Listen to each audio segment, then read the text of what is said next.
but this was probably just me projecting. I have no real reason to believe he was judging, but he was intense. What I do know is that through it all, as a psychiatric social worker, a member of this congregation, and a lover of an imperfect world, he did what he could to assist in so many ways. So let's stand together and sing Lean On Me. I think there will be words up here, we also have it in the hymnal, the teal hymnal. 1021. So please stand with me and sing.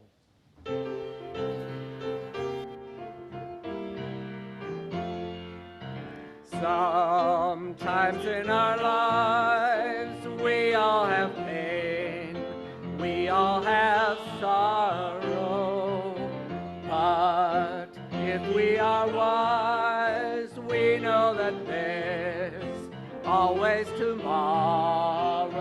Lean on me when you're not strong, I'll be your friend. I'll help you carry on, for it won't be long till I'm gonna need somebody to lean on. Please swallow your pride if I have things you need to borrow, for it can fill those of your needs that you won't let show. Lean on me when you're not strong, I'll be your friend.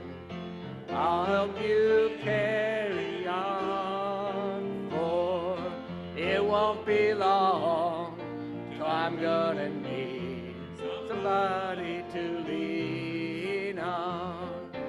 If there is a load you have to bear that you can't carry, I'm right up the road, I'll share your load if you just call me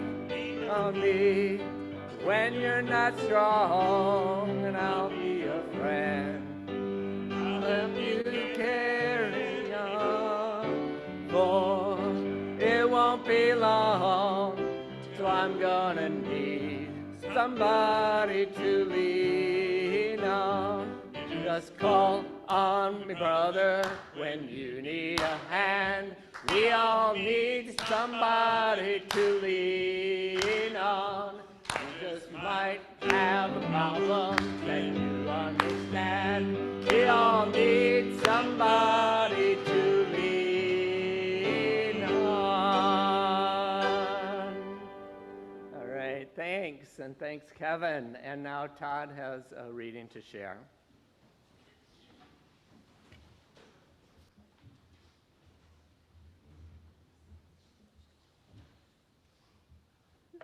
This is a reading by Joe Crookston entitled, Fall Down as Rain. When my life is over and I have gone away, I'm going to leave this big old world and the trouble and the pain. And if I get to heaven, I will not stay. I'll turn myself around again and fall down as rain. And when I finally reach the ground, I'll soak into the sod. I'll turn myself around again, come up as goldenrod. And then, when I turn dry and brown, I'll lay me down to rest. I'll turn myself around again as part of an eagle's nest. And when that eagle learns to fly, I'll flutter from that tree. I'll turn myself around again as part of the mystery.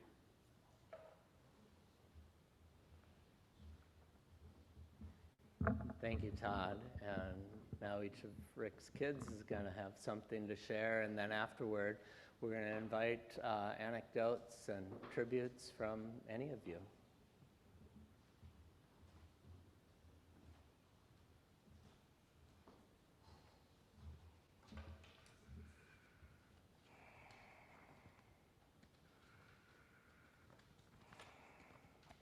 Thank you, Paul. And thank all of you for joining us today for this event, both in person and through virtual attendance. Before I say anything else, I feel I should apologize. I failed to honor my dad's memory by not wearing clothes that have holes in them. Although I am wearing a t-shirt and shorts for reasons I swear have nothing to do with the heat, it's purely in remembrance. I had two choices when writing this. I could stick to what's considered to be normal and acceptable comments and stories about Rick, with a touch of appropriate solemnity to round out this properly melancholy note.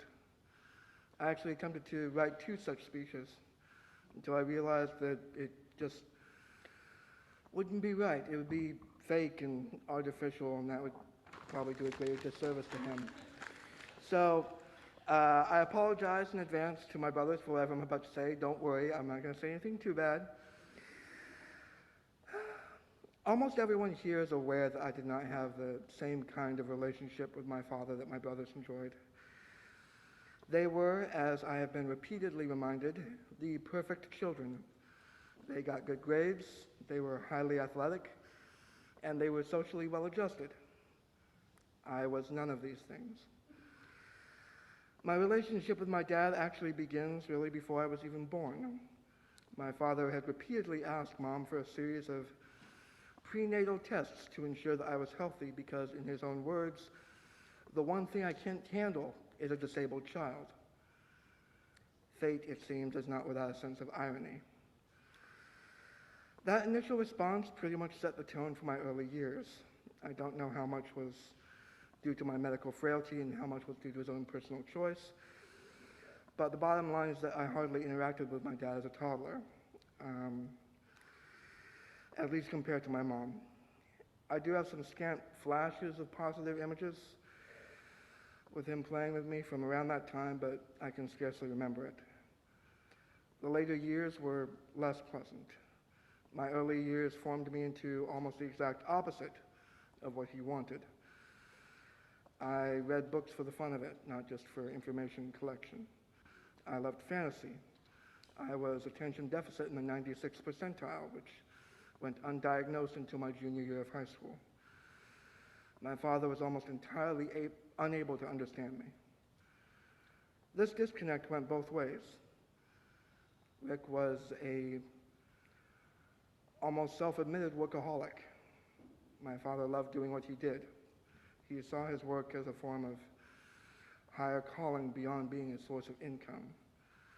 Even later, when he only went into work 1 or 2 days a week, he would still involve himself in what he perceived to be his work, whether it was his various emails, newsletters, or current happenings of the time. He worked the vast majority of time that I can remember, and yet for him it wasn't for the need to sustain us as a family. It was through his own personal choice. You know, it's funny, a few days after he died, I came across a short passage about a boy and his dad. It struck me extremely hard, as do most emotional stories about fathers and their children. I'd like to take a few minutes to read it. Son says, "Daddy, may I ask you a question?" Dad says, "Yeah, sure, what is it?" Son, "Daddy, how much do you make an hour?" Dad, "That's none of your business. Why do you ask such a thing?" Son, "I just want to know. Please tell me, how much do you make an hour?" Dad, "If you must know, I make $100 an hour." Son, "Oh," hangs his head. Son, "Daddy, may I please borrow $50? The father was furious. "If the only reason you ask that is so you can borrow some money to buy a silly toy or some other nonsense, then you march yourself straight into your room and go to bed. Think about why you are being so selfish. I work hard every day for such childish behavior from you." The little boy went quietly to his room and shut the door. The man sat down and started to get even angry about the little boy's questions. How dare he ask such questions only to get some money? Such a materialistic environment he was growing up in. After about an hour or so, the man had calmed down and started to think. Maybe there was something he really needed to buy with that $50, and he really didn't ask for money very often. The man went to the door of the little boy's room and opened it. He said, "Are you asleep, son?" "No, Daddy, I'm awake." "I've been thinking, maybe I was too hard on you earlier. It's been a long day and I took out my aggravation on you. Here's the $50 you asked for." The little boy sat straight up, smiling. "Oh, thank you so much, Daddy." Then, reaching under his pillow, he pulled out some crumpled bills. The man saw that the boy already had money and started to get angry again. The little boy slowly counted out his money and then looked up at his father. "Why do you want more money if you already have some?" the father asked. The son said, "But I didn't have enough, but now I do. Daddy, I have $100. Can I buy an hour of your time? Please come home early tomorrow. I would love to have dinner with you." The father was crushed. He put his arms around his little son and begged for his forgiveness. Ironically, I can't say that applies, because honestly, I don't think my dad would have taken that deal. He would have chided me for wanting to frivolously waste money. Money was something that my father was hyper-focused on. He would go to any length to avoid spending it unless it was vital. I remember standing in the grocery outlet for over 15 minutes while he debated a 10-cent price difference. I remember we used to ride to the Barclay Hagen, go around back and dumpster dive to save on groceries. Not because we had no money, but because we wanted to save. Save on both money spent for food, as well as make sure that as much food as possible wasn't wasted. Although I do admit that it was fun whenever we were able to save a good pastry like a bagel or croissant, it was less fun when passers-by would offer us money believing that we were homeless. I'm sorry if this isn't quite proper, don't speak ill of a dad, etc., but Dad taught me how much he valued honesty between people. He valued it so much that he once chased someone halfway across Europe because they scammed him out of a $40 watch. He valued it so much that he once told me he would rather see me dead than lie to him. To him, honesty was the core of social interaction. I'm simply attempting to honor him by not sugarcoating our experiences. Now, with all of this, you would think that I would be bitter or resentful, but no. I was for a good amount of time, but not anymore. Knowing now what I do about how he himself was raised, I understand that he was doing the best that he could. It may not land anywhere near the Overton window of acceptability, but it was the best that he could do under the circumstances that he was under. Say what you want about Dad, but regardless of all appearances, none of his actions, no matter how thoughtlessly cruel or insensitive, were ever done with malice. There was never any intent to do wrong, nor any concerted effort to harm others. He was simply incapable of seeing how his words and actions affected those around him, something that, as I've grown older, I have started to realize we share in common, and I've started to gain a certain amount of empathy for that. Whether you think this makes his actions better or worse is up to you, but I personally find it comforting in a way. It's better to remember him as someone who was damaged by his experiences rather than someone who took pleasure in doing what he did. It also makes the positives stand out like a beacon in my memory. It makes me treasure them even more. If you asked me to describe my dad's most prominent trait in one word, it would be charity. Rick was always willing to help those who needed it. Several times when I was there, our cabin played host to a variety of people who needed it, needed a place to stay, whether it be old friends passing through town or a friendly, unhoused individual that Dad had met one night at a downtown vigil.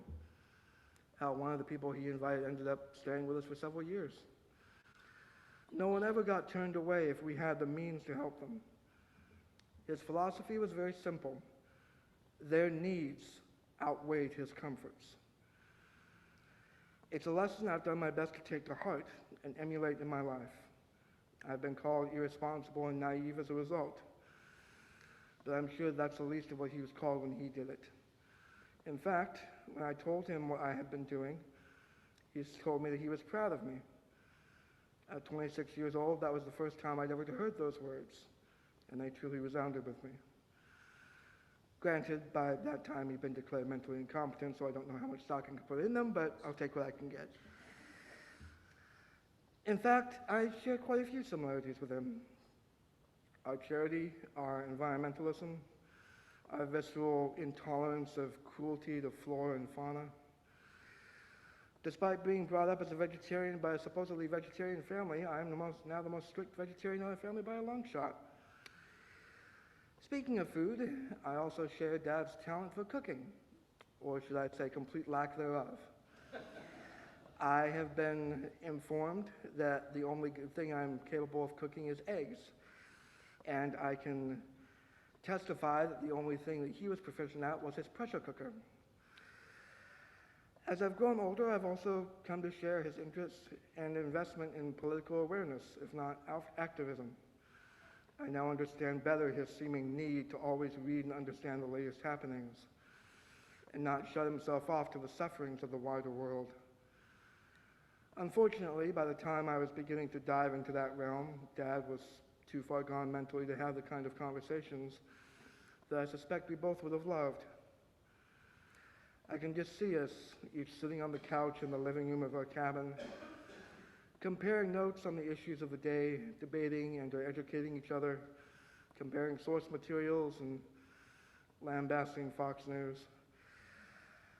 After all that, I think if someone were to ask me, as many people have done over the past few months since his death, what it is I'm feeling, my answer would have to be melancholic regret. I'm happy that he's no longer suffering or in pain, as I know that he had to endure his greatest fear coming true, which was the loss of his cognitive abilities. I know that he is now much happier where he is, and that he finally has the chance to rest before the next stage of his journey. But I also feel sadness and regret. I regret that the circumstances of age and time prevented us from having those bonding moments. I regret the missed opportunities. And I regret that my own impairments prevented me from coming into my own when he was still able to appreciate it.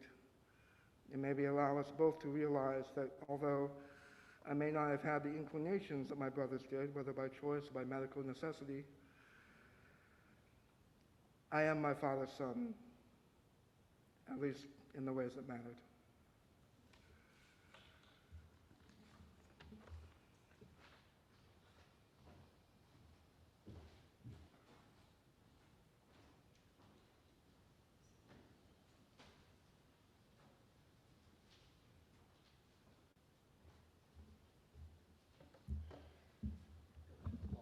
What up?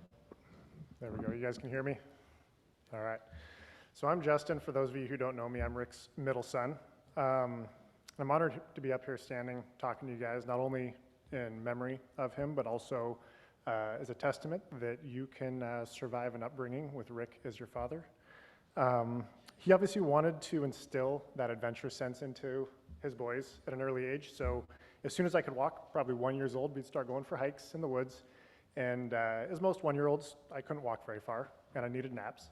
But he still wanted to do his adventure, so he would leave me on the trail to take my nap, and he'd go finish his hike, and then come back and gather me on his way back. And sounds scary, but in reality, we were in somewhere where nobody else was. We were so far off the beaten path that nobody was going to find me, so I was safe. He came back, gathered me up, and we went on our way.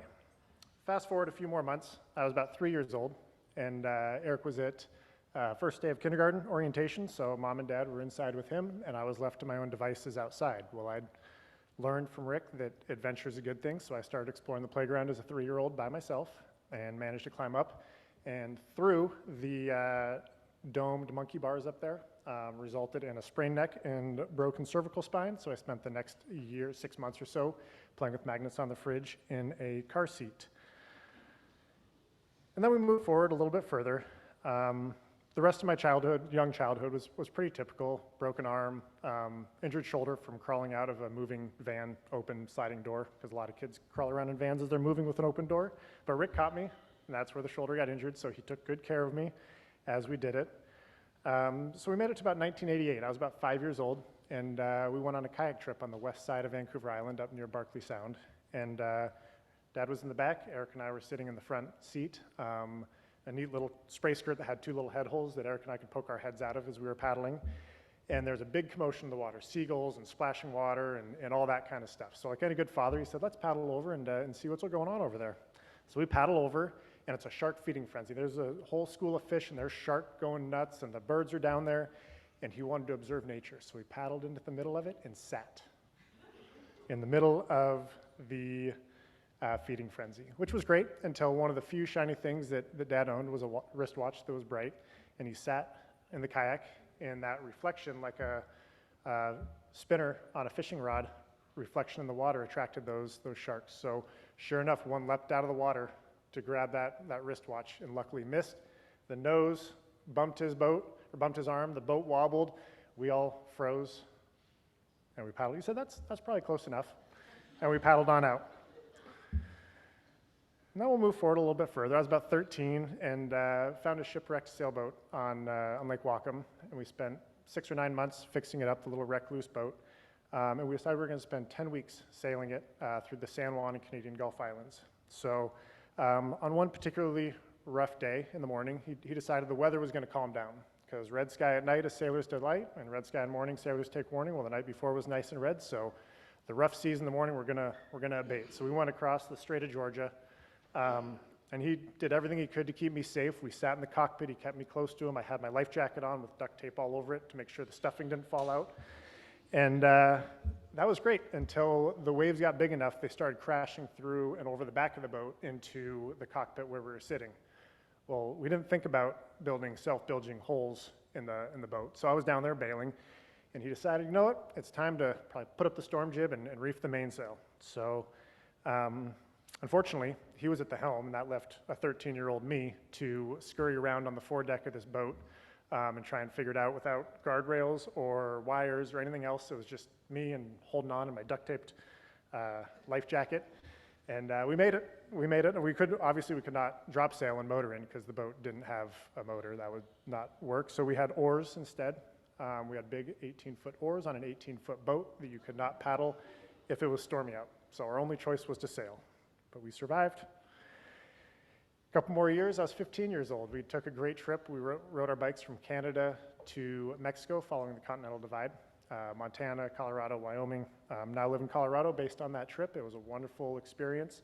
But we were coming across south central Wyoming, and I don't know if anyone's driven across that part of the country. There is not a whole lot there. So we're pedaling, and a storm rolls in. Thunder, lightning, pouring rain. And I hear Dad wonder aloud, I wonder if these mountain bike tires are enough to insulate us, kind of like car tires. And as the lightning got closer and closer, I think he decided that they were not. And we ended up in the ditch as the storm raged around us, poured rain on us, ditch filled up. We're fine. The storm abated, and we rode on into Rawlins, Wyoming. And I thought that was going to be the wildest thing that happened that day. Well, it wasn't. We rolled into the old state penitentiary, which was now a museum. And Rick, being Rick, went on and befriended the manager there. And we took the tour and looked at all the cool stuff in there and learned about where the executions were and all the things back in the cowboy days. And Dad asked, hey, do you know where there's a good spot we could set up camp for the night? And the gentleman, being a nice gentleman that he was, offered, you know what, you guys could probably stay here. And Dad's eyes lit up. Now, you got to think, we've been out on the road for about 2 months. Dad didn't always wear the nicest clothes. We may not have always looked like the most trustworthy individuals, so the guy offered us to stay there with one condition. We had to be locked in the jail cells. So Rick put a smile on his face. The guy closed the doors at 7 p.m., locked us in the jail cell, and came back at 8 a.m. the next day. And out of the Wyoming State Penitentiary we came, and on with our ride. So it was quite the adventure anytime we were out there with Rick. So This is a small sampling of the adventures that we were able to take together, and things I will always cherish with him. So even though we're here today to say goodbye to our father, what I've learned from him will live on. Every time I go in the woods exploring or see myself or spend time in the woods, I see myself drawing on the experiences that he gave to me, the values that he instilled within me, and the knowledge that he imparted on me. He'll be missed forever, but not forgotten, the way that only a father and son can respect each other. Thank you.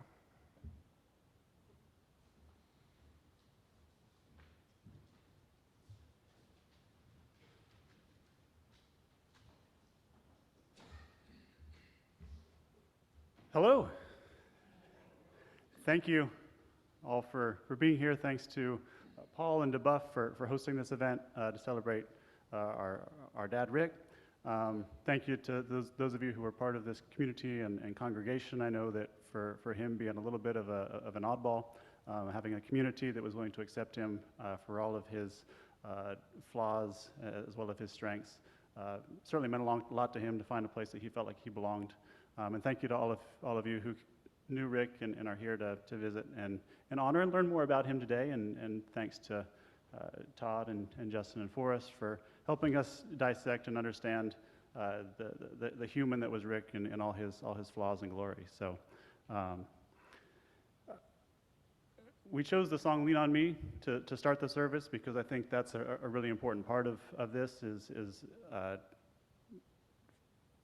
for you to help Justin and Forrest and I work through this, and we want you to know that we're here as well. We've been processing this for quite some time as we've seen him approach the exits, and so want you to know that we're here for you as well as you work through whatever grieving is going on. So thank you very much.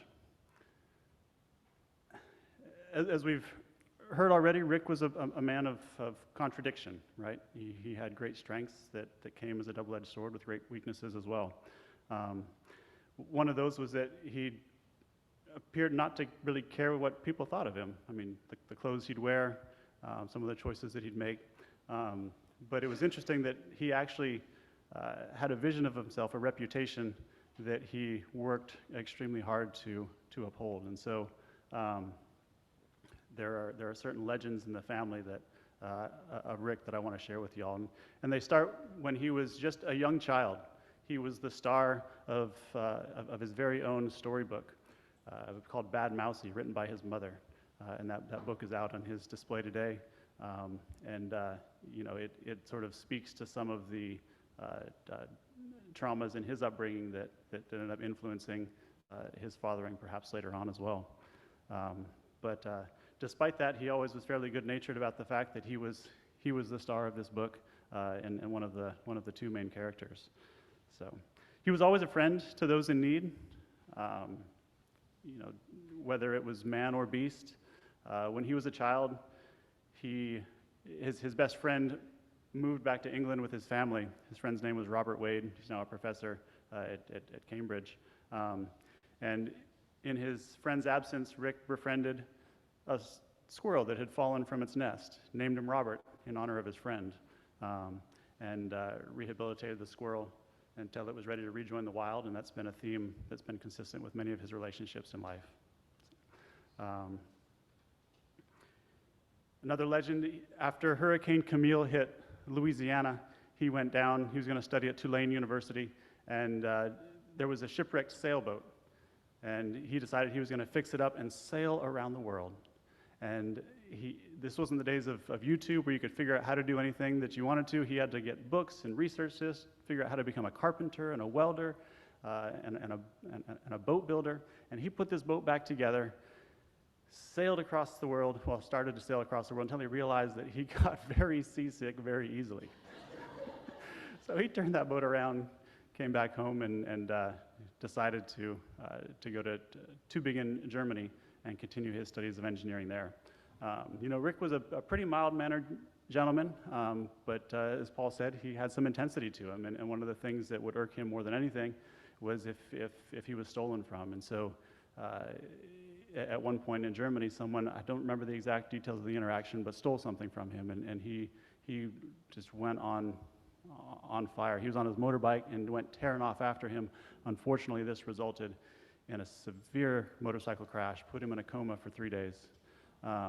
He lost much of his engineering knowledge and had to switch careers to psychiatric social work, which really turned out to be a great benefit for this community, as he later founded Lake Whatcom Residential and Treatment Center.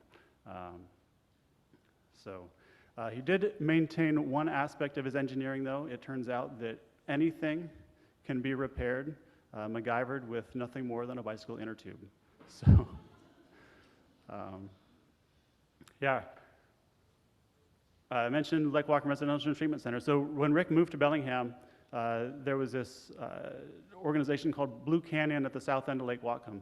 And the director of that was looking for someone to take over his role. It seemed that, he turned out, I guess, that he was sort of embezzling whatever money was left and expecting this organization to sink into the ground. Rick, in his naivety, decided to take on this project and was able to resurrect it, turn it into a multi-million-dollar residential facility on the north side of Lake Whatcom, up Agate Heights Road, and that's since been expanded by Jenny Billings and her team that worked closely with Rick through his career into Lake Whatcom Center, which has multiple housing opportunities throughout Bellingham, Washington, or throughout Bellingham, and has a lot of outpatient support as well. So I really appreciate Jenny being here and continuing that legacy. But that was the legend of Blue Canyon and the start of Lake Whatcom Residential Treatment Center. So he was a legend on the river. As a kayaker, he had gone years without being unseated from a boat. He'd go over, but he'd roll that thing right back over. And as Justin alluded to, he was so confident in his abilities that when I was born, he decided that there's no reason to stop taking the boat down the river. So he just strapped me to his chest, and off we'd go until his friends told him he was crazy, and they refused to continue to paddle with him as long as he had a newborn strapped to his chest. He traded that out for more sea kayaking later on, as Justin mentioned, which was much more placid, except for when you're in the midst of a shark attack. So he was extremely frugal. Like Forrest said, he would raid the dumpster behind Hagen to save food from going to waste and save having to spend money on food and things. He'd ride his bike to Ferndale, 25 miles round trip, when he heard that they were giving away food that was otherwise destined for the garbage. But at the same time, he was incredibly generous. He had a friend that he'd gone on a sailing adventure with up the inside passes of Vancouver Island that had met some Native families up there and wanted to go up and teach that family for a year. And he was headed through Canada and didn't have a work visa, so had to show that he wasn't going to need to work or take any income. And so just in case he got asked as they were crossing the border, Rick said, I'll write you an $8,000 check. In case they ask, you don't need to take any money while you're up there. So Rick was extremely generous. Just don't tell him what you're going to spend the money on. Don't even suggest you're going to spend the money at all. And he was incredibly generous. When he moved to town, he was an avid bike rider, as many of you know. When he moved to town, he was trying to make connections, so he'd jump on a group ride on occasion. And he knew from the little bit he knew about cycle racing and group riding that the person in the front is supposed to do the work, and everybody in the back gets to draft and have an easy time of it. So he'd hop on the front of that line, and he'd go to work, and look behind him a couple minutes later, and there's nobody there. Like, this guy's an incredible rider. I thought this was a group ride. Where did everybody go, right? So if any of you ever rode with Rick, he was a hammerhead. He didn't much like organized competition, but he loved competition. I know that I'm notorious for running late, but usually making it on time. So one day, it was a Sunday, we were on our way to church and leaving the house a little late. And so we were riding fast, and it turned into a competition, and we were just tearing down the streets here. He was sly and took a little shortcut, and I don't remember who won, but I remember that I got to church and got inside and headed straight for the bathroom, because that was one of the only 2 times that I ended up throwing up from physical exertion in my life. So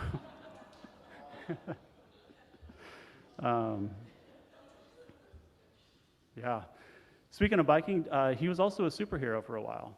He was Sprocket Man. He donned the costume and would teach bicycle education safety to our local schools. So I think Justin may be carrying on that legacy. We might see Sprocket Man make a return someday. If anyone had been camping with Rick, you knew that there were two peculiarities. One was choosing a campsite, and the rule for that was that it couldn't be on a campsite. And the other one was if you delegated the food to him, then you were eating 3 meals a day, same meals every day, rolled oats for breakfast, some kind of sandwich on the heels of the bread, probably with either yogurt or with spinach and mustard, and you had lentils and rice for dinner, and that was it. And so when we were up doing a canoe trip off the Canadian coast, one of his friends had also packed along some little secret snacks that he liked to eat in his tent. Well, that worked out as well as until we started hearing this ruffling and scruffling around outside in grizzly bear territory, where fortunately we weren't too far from a little shelter where we quickly packed up and headed inside and bolted the door. But yeah. So, Rick rode his bike across the country twice. Once with me from east to west, once from north to south with Justin, as he mentioned. He built his own cabin. Now, we call it a cabin. It's really a euphemism for the garage out back of his ex-wife's house. But he built it with his own 2 hands. He would use recycled nails that he would straighten on the anvil before pounding them into the recycled wood he had. He'd cut all his lumber by hand, and for some reason, I never understood why this was the case, but he felt like he had to stick the index finger of his left hand under the saw in order to cut wood. So every time he was working on something, he'd come in at the end of the workday with, a cut on his left index finger as he was trying to guide the saw. So if you didn't know, Rick rode his bike almost everywhere, but it turns out that Rick was the best driver, period. He has a plaque out there to prove it, although it says second place. But if anyone needed him to steer the sailboat in rough weather, they'd call on Rick. If anyone needed a ride, they'd call on Rick. He was the best driver, and he would often hold that plaque over our head as we were learning. In fact, one time, Rick got a speeding ticket on Electric Avenue coming near Blodell. It used to be a change in the speed limit there from 35 down to 25 as you got to Blodell. But it turns out that Rick wasn't speeding, the speed limit was wrong. So he went to court to contest the ticket, got the city to decide to change the speed limit there and have that ticket retroactively nullified. Yeah, so Rick hadn't owned a car since the early 80s. It was a Volkswagen Bug, and so certainly a surprise to us when a doctor decided that he probably shouldn't be driving anymore, which he hadn't been doing for 25 years, when he decided that he really needed, to be able to drive, and he needed a car. So fortunately, we got him a trike instead, and that worked out much better. So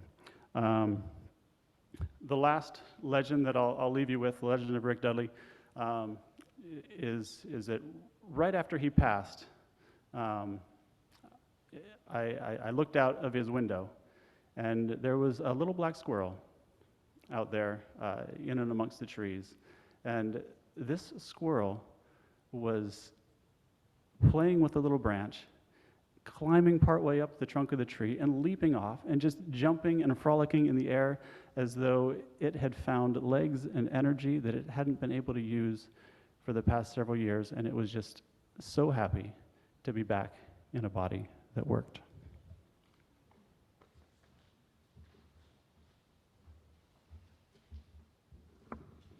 Thank you, Forrest, Justin, and Eric. We're going to have a little slideshow now, and then more tributes.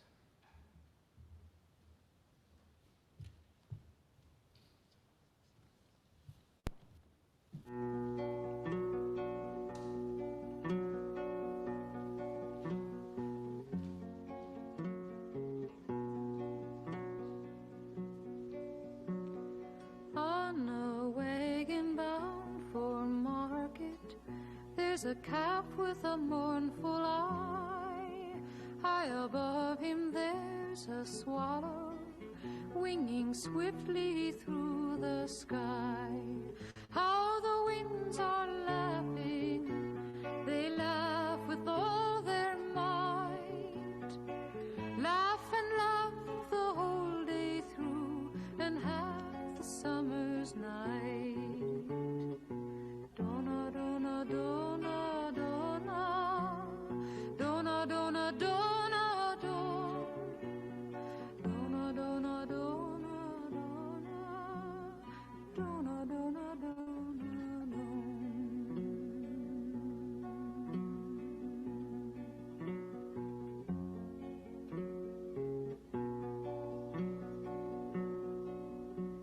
Stop complaining, said the farmer who told you a calf to be. Why don't you have wings to fly with, like the swallow so proud and free? How the winds are laughing, they laugh with all their might. Laugh and laugh the whole day through, and half the summer's night. Donna, donna, donna, donna, donna, donna, donna, donna, donna, donna, donna, donna, donna, donna.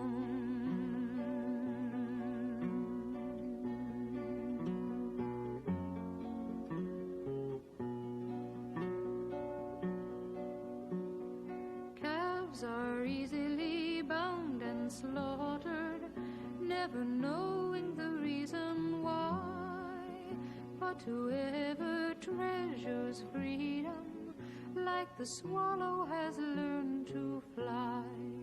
How the winds are laughing, they laugh with all their might. Laugh and laugh the whole day through, and half the summer's night. Donna, donna, donna, donna, donna, donna, donna, donna, donna, donna, donna,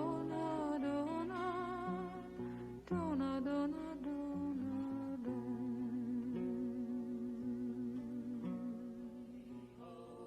Nobody home, meat nor drink nor money have we none. Still we will be merry. Hey, hey, hey, ho. Ah, poor bird, take thy flight. Fly above the sorrow of this sad night. Rose, rose, rose, rose, will I ever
I will be happy to carry this microphone around if anybody would like to share a short anecdote, tribute, or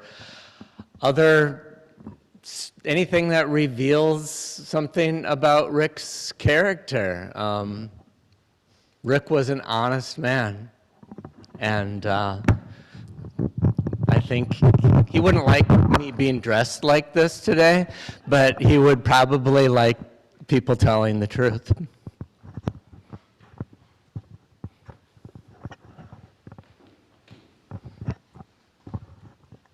There's two things I'd like to share. One is I have wonderful memories of winter solstice celebrations at Rick and Colleen's cabin that were so simple and candlelit and homemade and stories, and it just was the very best of winter celebrations. And another little anecdote is that I was in many voluntary simplicity circle cycles with Rick, and we usually had our study circles at their cabin. But then in 2001, I had a hip replacement, and so for a month or so, we had the meetings at my house, which is like 3 or 4 miles from their cabin. So Rick came over one evening, and he was walking instead of biking. And I asked him what happened, and he said, "Well, I just felt like I needed to slow down."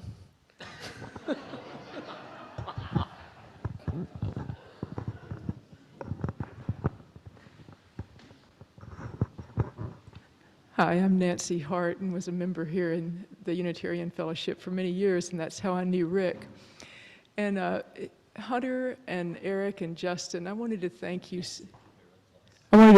so much, Hunter and Eric and Justin, for sharing your stories. I'm from Kentucky, and it reminded me a bit of my own father's memorial service. And in Kentucky, they're not always quite as honest. And I can remember hearing lots and lots of stories and thinking, that is not the man that raised me. But the memories that I have of Rick fall around sort of 4 different themes. One of them, he was one of the most thoughtful men I ever met. And a conversation with him was a true gift. And so I envied those of you who had many times to have those conversations and understand the thought process behind his frugalness and his look at the world and his simplicity. Secondly, he was extraordinarily kind on an individual level to me. I can remember at one of the darkest, most difficult points in my life, I'll never forget the smile and just a gentle touch on the shoulder, and it just gave me strength to get through an extraordinarily difficult time, and I appreciated that.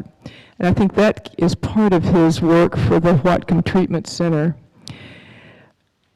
Thirdly, he was frequently joyful. Do you remember how he used to dance and how he loved song and music? And then I think he was perhaps the most ethical human being I've ever known. Rick will live in me when I make decisions. I frequently think, what would Rick do? Because it gets me thinking of how my actions might play out 7 generations down. And when I think of that ethic, it's something that I hope to be able to carry on in my own life. So thank you for sharing this interesting man, this amazing man, and this very, very ethical and joyful human being with this world.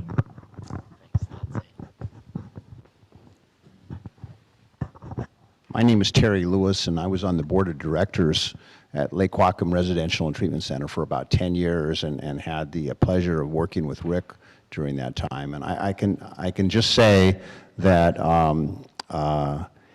I often felt guilty comparing myself to Rick because he was the antithesis of materialistic thinking. And but in that way, he also set an outstanding example for us to know what's right. He was, it's trite to say this, I guess, but he truly talked the talk and walked the walk. He was genuine, and it was a pleasure to know him. I think about him often. Being on the board of directors, some of you may know if you've been on boards, that often you're asked to do, your primary responsibility is fundraising, and you're expected as a board member to contribute mightily to the fundraising. That wasn't the case at all. It was the complete opposite with the Lake Whatcom Residential and Treatment Center. Rick ran that organization so effectively, so efficiently, took such great care of the folks who were there, troubled people, very difficult, very challenging folks who were residents there, and he took wonderful care of them. But there was always we were never out with our holding our hands out asking the public for more money. He was that good of a director that we were very proud to be part of that. All the board members, folks in my law firm, we kind of, each of us inherited that role over the years. Chet Lackey, Clara Lackey, myself, John Belcher. Over the years, I think we learned a lot, and we're proud of our association with Rick, and I think we all learned some good lessons from knowing him during that time.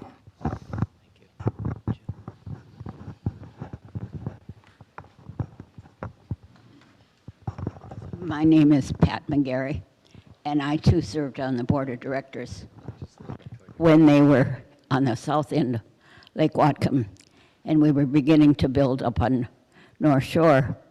And one of the attorneys that was also on the board wanted us to sell water to the residents up there that had homes.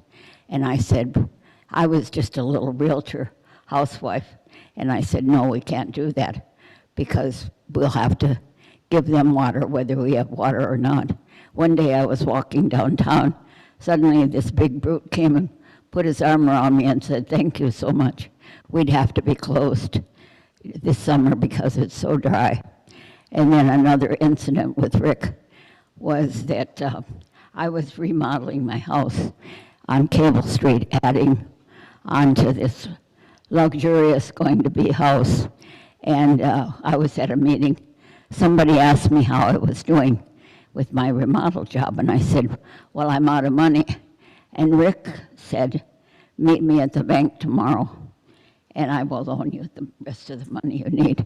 That was a shock, because here was a guy who wore donated clothes, and he loaned me a nice chunk of money for me to finish my project. Thank you, everybody. Thank you.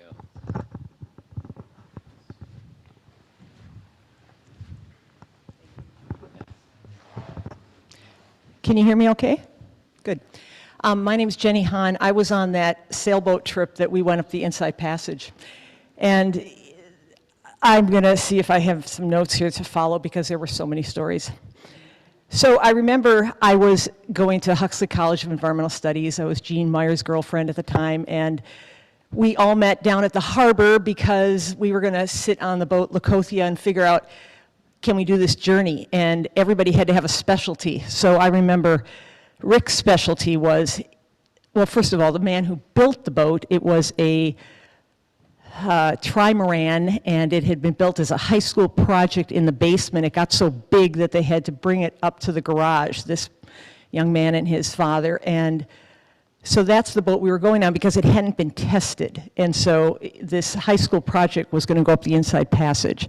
And so we were all sitting on it down in the harbor with charts open, and Rick's, the man who built it was not able to sail it. He wasn't a sailor necessarily at this point, but Rick was the sailor. And so he got the job in part because he had run his cast iron, just like precious cast iron skillets, down the anchor chain in a big storm on the East Coast that kept him from washing out to sea in some boat he was in at the time. And so we thought, that's our captain. if he could do that to a precious skillet and save himself. So Gene went as the general kind of naturalist, and I went as the marine biologist with one class in marine biology at the university. And the goal was to eat everything we could from nature as much as possible. So we had a small bag of oatmeal, and maybe we had a large bag of oatmeal and olive oil and some kind of survival biscuits that Gene had made mixed with soy flour and molasses, and they were just like hockey pucks. They were not edible, really, unless you had to survive. So we took off on this trip, and I remember we started a little bit late, and we're sailing up the Strait of Georgia, and it's pitch dark, and we're in this little boat with maybe a little teeny light on the top, and you could see little blinking lights in the great distant galaxy of the ocean there, and we just kept moving through the night, and we're just like, okay, we're off on this adventure, we're gonna survive here, and we got hit the next day by this giant storm. And I remember thinking, I wonder if we're gonna pull in or if we're just gonna keep moving. And everybody's like, well, let's test the boat. Let's see if this boat really works. And so we started to move so fast in this trimaran, and we quickly outdid the sail that we were in, and we said, we gotta reef it, we gotta reef it. So we reefed it down, and we reefed it again, and pretty soon it was like, we need the storm jib. Jenny, go down in the front and find the storm jib. It's in one of those sail bags in the bow. And so I walked down, and it's a very small boat. It was 19 feet long, and there were 5 of us on it. And we had 2 kayaks on the outer trimarans. And I went down, and it just sounded like machine gun fire from the waves hitting the front of the bow. It was going, and I thought, holy moly, we are going so fast. And they said, and I can't remember what it was. It was some kind of device that you could hold in your hand. It was like a PVC pipe with a little ball that jumped up and down, and it told you how many knots you were running. And so I remember Rick, we handed to him, he's at the till, and he puts it over the edge of the back, and this rooster tail of water shoots up from that PVC pipe hitting the water. We're going so fast. And he's like, 16 knots! And we're all like, 16 knots! Can this boat handle that? Oh, I think it is. So anyways, it's like, this is like the beginning of the 30 days we were up there. We ate, I can't remember if it was 38 or 63 different kinds of things from, you could see us eating barnacles. There was one point, there was a photo up there where Rick is sitting next to a pot, and I'm sitting next to him with a big fluffy hat. And Alan, our ethnobotanist, and if it wasn't for Alan, we would have never survived. Alan knew all the right things to eat, and we were sitting on a beach at one point, and we're all really hungry. And we're just kind of like moving our hands through the shell midden, and there's all these barnacle shells. Alan, did people eat barnacles? Oh yeah, it was a survival food. So, well, let's go get some. So that's why we were sitting there with a pot of barnacles at that point. But I remember as we went up the Inside Passage, we got farther and farther up. Now we were in Johnstone Strait, and these big cruise ships would come through. And at one point, there was nothing Rick loved more on that boat than his hat. And his hat, of course, had all sorts of holes in it, and it was kind of a felty thing that he wore. But it blew off. And it was like, oh my gosh, my hat. We're all like, oh, even though we were in really like windy conditions again, we gotta get the hat. So quickly we turned the jibs around, and I remember we were ducking really fast because the boom had to swing so quick, and there's 5 heads that all have to duck anyways. So we moved out, and we started to do this kind of like triangle around the hat. We kept missing the hat, so we had to turn again. Jib, turn again. And pretty soon, we realized this huge cruise ship, it's like us standing here and something the size of this and taller is coming up right next to us. They thought that we were doing SOS because it's a triangle. And that's what you do in an emergency if you SOS. So they came up to give us, they're yelling down at us, no, we're just getting a hat. I remember. So this trip, I would say, it changed my life. I was going to be an attorney. That was where I was headed. I wanted to be an attorney, a law, environmental attorney, and I became a wilderness guide writer. And what do I teach? I teach wild food at Western Washington University. So I just want to give a big bow to one of my favorite co-adventurers, because the gleam in his eye, I remember when we were eating sea urchins, and this is the last story I'll tell, we wanted to eat a sea urchin, but the sea urchins were quite a ways down in the water, like more than you could dive and hold your breath and grab one, and you couldn't just grab one because as soon as you touched it, all of its kind of sticky, elongated, what do you want to call it, tube feet would latch onto the wall and you couldn't pull it at all. And these things are as big as a basketball. They have a test that's basically 5 inches, and then it has like 3 inches on each side of these long scarlet, magenta, burgundy spines. So you have to like grab it and put your fingers between the spines and pull away as soon as you touch it. So we tried going down and getting them, but there was no way. So we put on our wetsuits, and we didn't have any weight belts. So it's like, well, what do we do? Well, we went and swam to the edge of the beach, and we filled our wetsuits up with as many rocks as we could, and we kept going out and testing them to see if we could sink. And the idea was that we would swim out where the urchins were, and then we'd go down really quick. And then as soon as we got to the bottom, we'd grab the urchin, and then we'd quick throw the rocks out so we could get to the surface. I mean, the things that we did, I just think, thank God I was only 27 or so, but suffice it to say, we survived, and it changed my life. So I have Rick to thank for that in part, and Alan, of course. And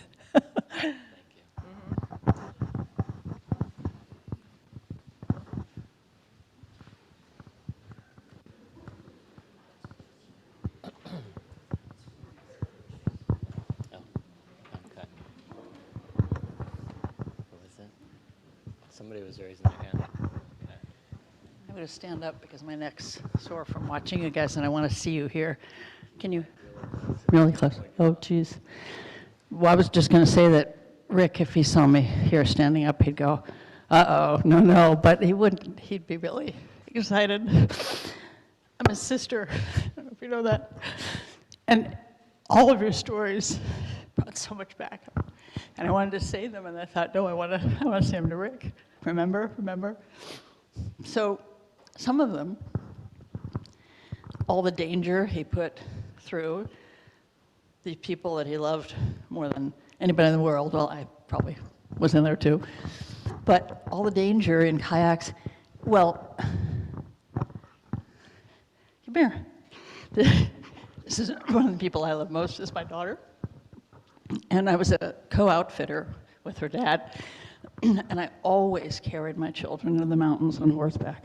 I'd put them in this little tiny pack. It's not like baby packs today. It was a little aluminum frame with a little bit of canvas seat on it. And I never thought twice about it. What I remember was whenever we crossed the creek, whenever the horse crossed a creek and splashed, she would laugh, and the rest of the time she'd be sound asleep. Then we crossed another creek and she'd laugh. And to me, that was just such delight. It didn't occur to me it was a weird thing to do, maybe a dangerous thing to do. Okay, yeah. Oddly enough, Forrest, I didn't know the story about, the story you read. And I was interested it brought up this scene that just popped up, driving somewhere, and I love ice cream. And I was a little sister, and I asked him, could we get some ice cream? So he pulled over and he went in a grocery store and brought out 2 half-gallons of ice cream. And looking back, I see so much of him. One was that teasing, sort of bad-mousy look, like, see, I brought you 2 half-gallons. Another were all the things, all the gifts in that. He didn't like sugar, he shouldn't eat stuff like that, but his little sister wanted ice cream. It cost, he could have bought me a little cup or an ice cream cone. He bought 2 half-gallons. And then also, we were driving. There was no way we could eat 2 half-gallons, but it couldn't be wasted. So what would he do? This went against so many of his alleged principles, but it was his generosity and his teasing. And the last one I remember is Robert Wade. I didn't know that was his best friend. But he had a little back porch, and he'd stand out there, and he'd put his head out and say, "Robert, my pretty Robert." Well, to me, he was a hero, like on a motorcycle, but to see him so tender, and the squirrel would come and run up his arm and take peanuts out of this ear or this ear, go down into his pocket. And it was just such tenderness. And it was neat you saw that squirrel. Thank you. Thanks. Thank you, Les. Yeah.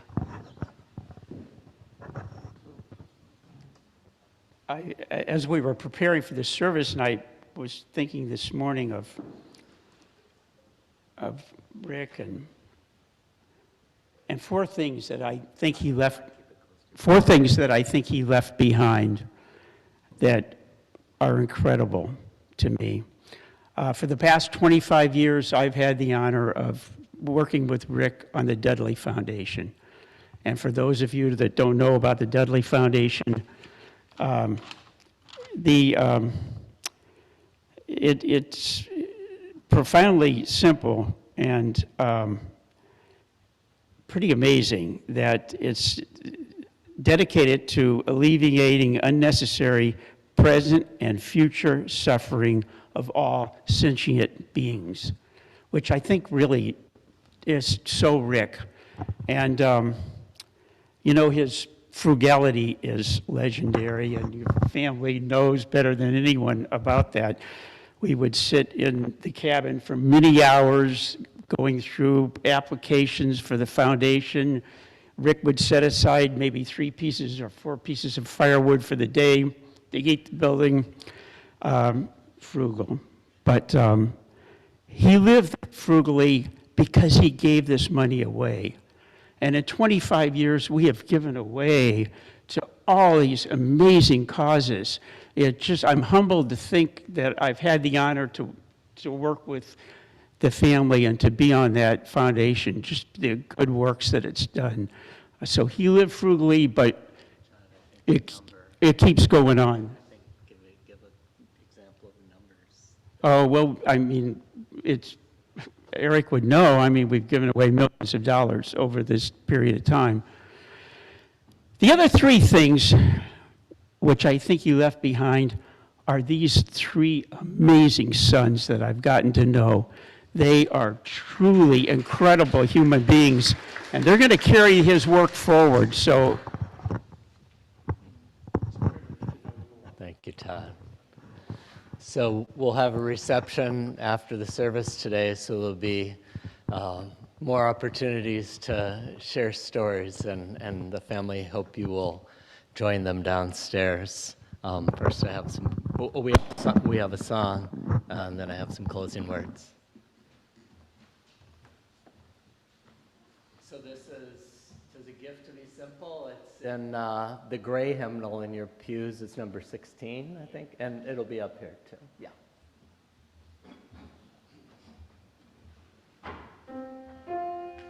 Why don't you stand with me and sing?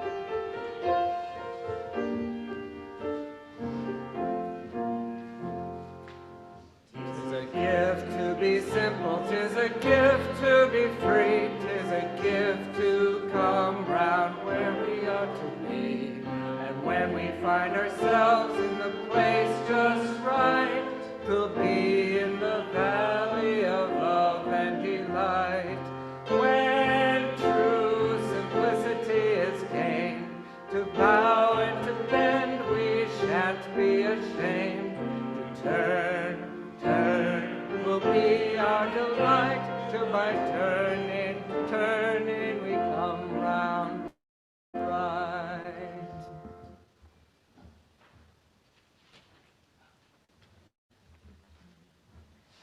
Oh, please be seated.